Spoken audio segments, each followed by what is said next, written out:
Hello everyone, welcome to Exam Breakers. My name is Dipiranjan Bora and today we are going to discuss the preamble to the Indian Constitution. Okay, before starting, let me tell you one important thing that polity forms a very important part of the any UPSC or APSC exam. আপোনালোকে বহুত মন দি play পঢ়িব around 30 to 40% question আপোনালোকৰ polity section of ahe.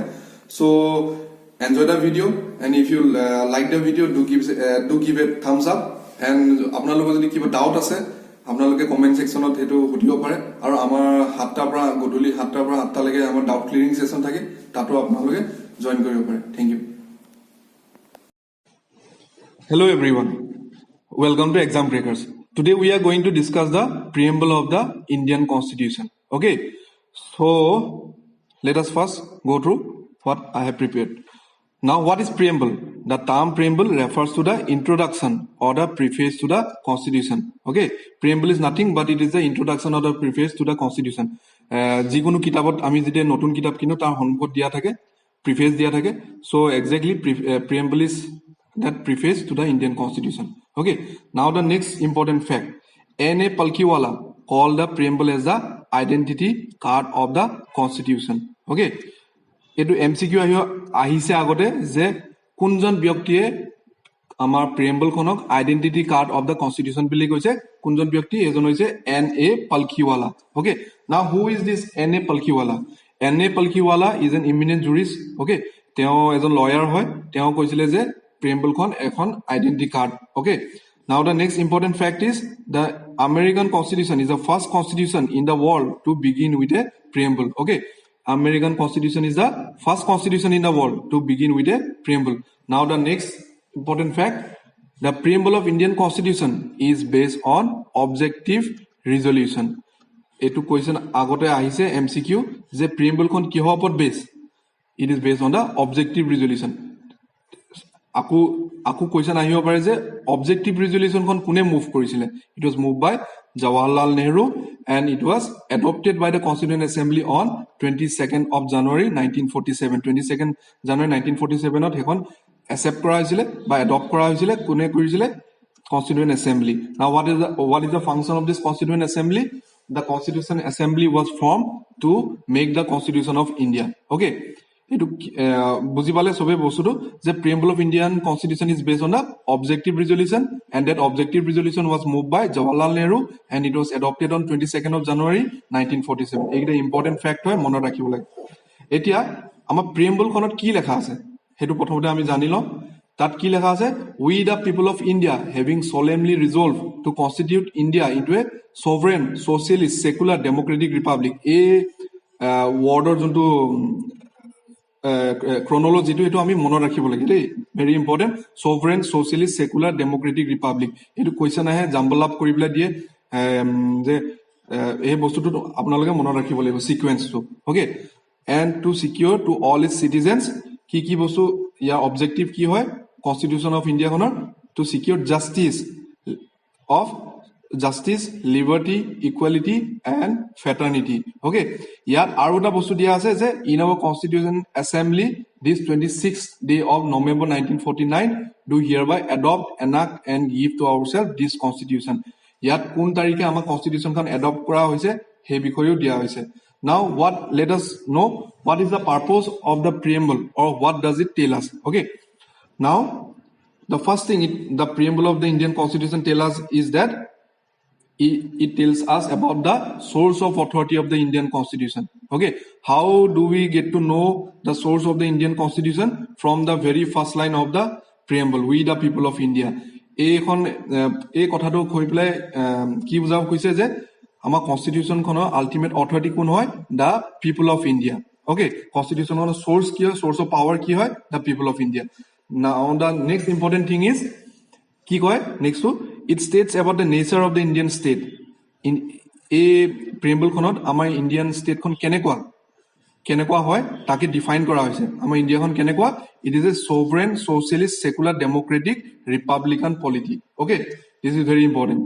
That's the next what it tells us, it specifies the objective of the Indian Constitution. Amar objective ki constitution khon kyo banwa hoise to establish justice, liberty, equality and fraternity. এইখিনি বস্তু আমাৰ Indian মানুহখিনিক দিবৰ কাৰণে কনষ্টিটিউচনখন বনোৱা হৈছে. Okay, it specifies the objective of the Indian constitution.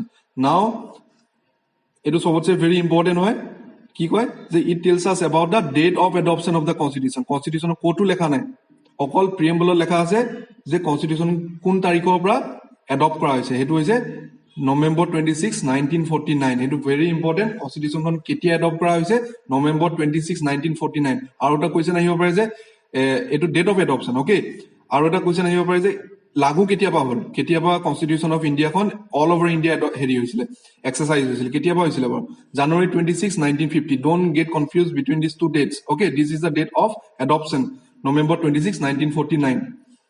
Okay, now let me explain that main keywords in the preamble of the Indian Constitution. Prothom keyword is a sovereign.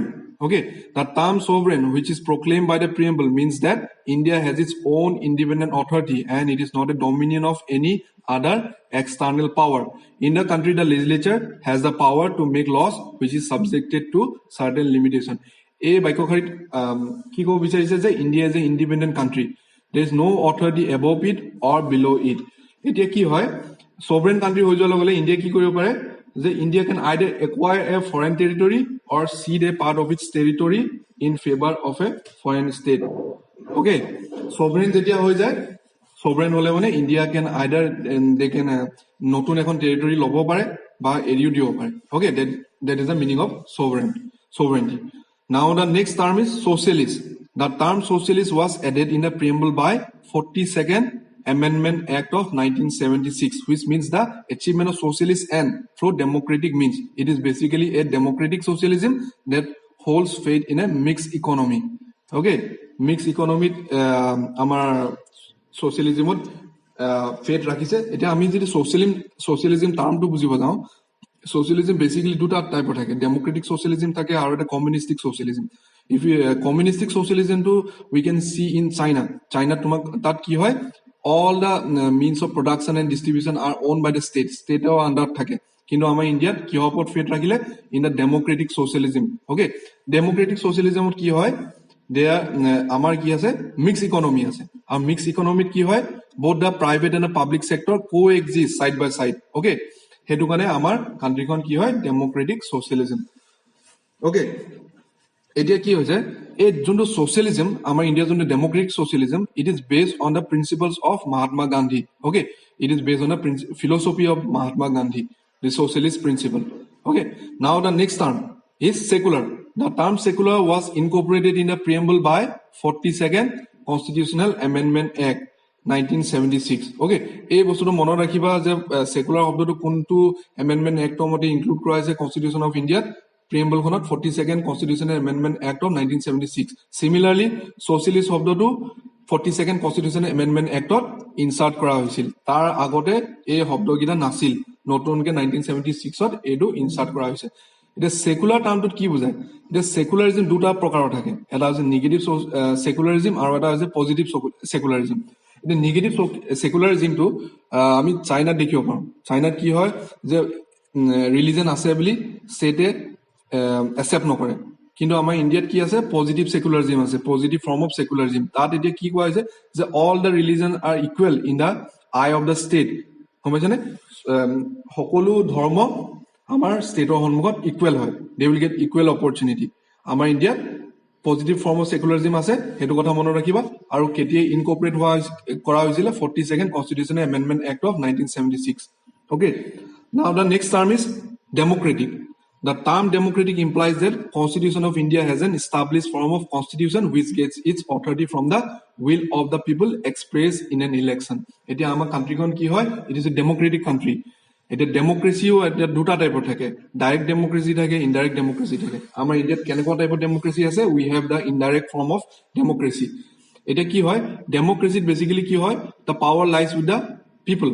Okay, মানুহৰ ওচৰত পাৱাৰটো থাকে and we express that power through election. আমি যে voting কৰো হেতু আমাৰ democratic right. ইণ্ডিয়াখন সেই কাৰণে ডেমোক্ৰেসি. ওকে, এতিয়া নেক্সট টাৰ্মটো is important, Republic.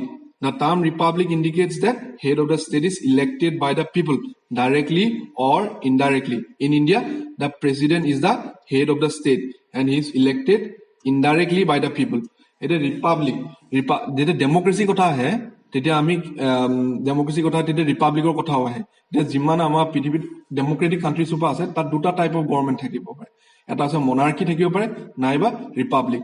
Monarchy to hoise ki jot queen বা king is the head of the state. For example, UK. You can take the example of UK. India ki hoy, India is a republic. Why it is a republic? Because the president is the head of the state and he is elected by the people directly. Okay. This is the reason why India is known as a republic country. Another thing why India is known as a republic country is that because in India we don't have any privileged class. The UK the royal family is a privileged class. In India, there is no such any privileged class. All are equal. All are equal in the eye of the law. Okay. Now, the next important thing is the preamble, a part of the constitution. A bosudu question ahise je preamble kon constitution a part hoy ne nohoy. Okay. Ki boli koise? Yes, it is a part of the constitution. Preamble is the part of the constitution. Question ahile, yes, it is a part of the constitution. A bosudu বহুত ডাঙৰ কন্ট্ৰভাৰ্সি হৈছিলে প্ৰথম এই ইস্যুটো লোৱা হৈছিলে কেতিয়া Birubari union কেছত এই ইস্যুটো প্ৰথম চকুত আহিছিলে এইটো কেছত কি কৈছিলে যে supreme court recognise the importance of the constitution but the court specifically opined that preamble is not part of the constitution. Okay, Berubari Union case 1960 কি বুলি কৈছিলে যে preamble খন important হয় কিন্তু কি বুলি কৈছিলে যে preamble is not part of the constitution. Okay, এটো মনত ৰাখিবা Berubari Union কেছত কি কৈছিলে নেক্সট আহিলে Kesavananda Bharati case 1973 Kesavananda Bharati case কি কইলে চাওহা in this case the Supreme Court rejected the earlier opinion and held that preamble is a part of the constitution. Berubari Union case preamble kon important bili koisile but koisile je preamble is not part of the constitution but Kesavananda Bharati case ki koile he decision to overturn koile Supreme Court right dile je preamble is a part of the constitution. Okay, eto monor rakhiba kuntu case Supreme Court koisile je preamble is a part of the constitution Kesavananda Bharati case of 1973. Now the next case is LIC of India case 1995. In this case the Supreme Court again held that preamble is an integral part of the constitution. Ekekini kotha ke kole Kesavananda Bharati case jitu kotha koisile je preamble is a part of the Indian constitution same right dile je yes preamble is an integral part of the Indian constitution. Okay, now the next important thing you should know, can the preamble be amended? Etu question aise, can the preamble of Indian constitution can be amended under the article 368? Yes, the preamble of Indian constitution can be amended which was stated by the Supreme Court in the Kesavananda Bharati case. Aku ahile Kesavananda Bharati case, very important case. Google kori pela sai loba ki hoy Kesavananda Bharati case. Tasot yat ki koisile je preamble is a part of the constitution, hence it can be amended under article 368 of the constitution. Kintu yat eta caveat eta disile, the condition eta disile je ki hoy it is subject to the condition that no amendment is done to the basic structure of the constitution. Preamble kon amend koribo paribo kintu without changing the basic structure of the constitution. Basic structure of the constitution ami discuss korim next class korim ami discuss ebo ki hoy basic structure of the constitution. Okay, ki etia ami gom palu je can the preamble be amended? Yes, it can be amended. Aru ei right to kune disile Kesavananda Bharati case Supreme Court e koisile. Okay, etu case to mono rakhibo. Now the next fact, the preamble has been amended once. Question ahibo pare je how many times the preamble of India has been amended till now? It has been amended only once and it was done in the year 1976 by the 42nd Constitutional Amendment Act. Okay, 42nd Constitutional Amendment Act of preamble kon ebar amend kora hoise aru tetia tinta notun shobdo humo hoisil. He tinta hoise socialist, secular and integrity. Ei tinta shobdo include kora hoisile. Etu example question ahibo pare je how many times preamble has been amended? It has been amended only once. And in which Constitution Amendment Act it was amended? It was amended in 42nd Constitution Amendment Act. Kuntu sonot hoisile hetu important on 1976 শব্দ কিটা কি আছিলে যিকিটা insert কৰাইছিলে newly socialist secular and integrity okay so that's all for today so আপোনালোকে যদি APSC online বা offline বেচ join কৰিম বুলি ভাবিছে then you can contact this number আমি তাত যোনটো আমাৰ অনলাইন আৰু অফলাইন বেচ আছে তাত আমি উইকলি কাৰেন্ট এফেয়াৰ ডিসকাশন কৰিম plus we also have weekly test series okay thank you very much